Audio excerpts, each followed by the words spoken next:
टुन टुन चिड़िया और बादल बहुत दूर एक हरा भरा जंगल था, जहां हर सुबह ठंडी हवा चलती और पक्षियों की मधुर आवाजें गूंजती थीं।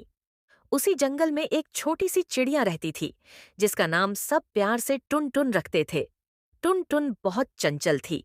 सुबह होते ही टुन टुन करती हुई पेड़ों पर उड़ती, फूलों से बातें करती और हर जानवर का हाल पूछती। टुन टुन का दिल बहुत बड़ा था, लेकिन वह कभी कभी बहुत ज्यादा बोलती थी।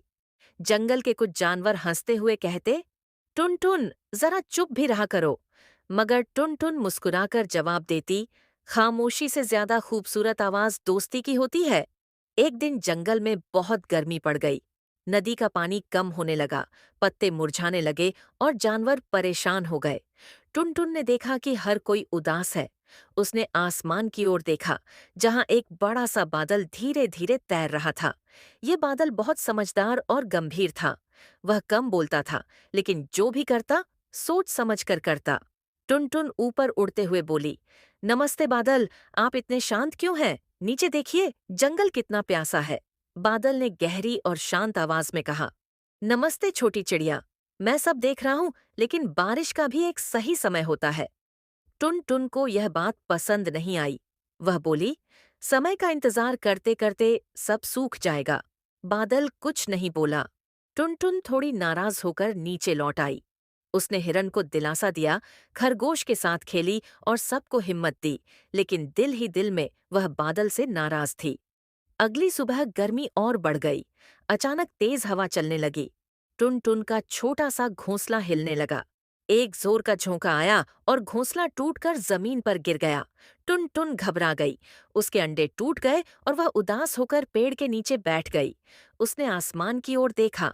उसकी आंखों में आंसू थे। बादल, अगर आज बारिश होती तो हवा इतनी तेज न होती, उसने धीमे स्वर में कहा। बादल यह सब देख रहा था। उसका मन भर आया। वह धीरे धीरे जंगल के ऊपर आ गया, लेकिन अब भी शांत था। टुन टुन ने हिम्मत जुटाई और फिर ऊपर उड़कर बोली, बादल, शायद मैं गलत थी। हर चीज अपने समय पर होती है, लेकिन कभी कभी किसी का दर्द समझना भी जरूरी होता है।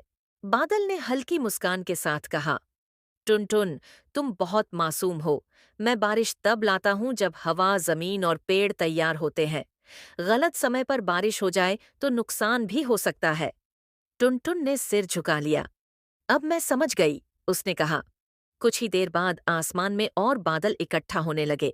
हवा ठंडी हो गई। फिर अचानक हल्की हल्की बूंदें गिरने लगीं। जंगल खुशी से झूम उठा। नदी फिर से भर गई। पत्ते हरे हो गए और जानवर खुशी से उछलने लगे।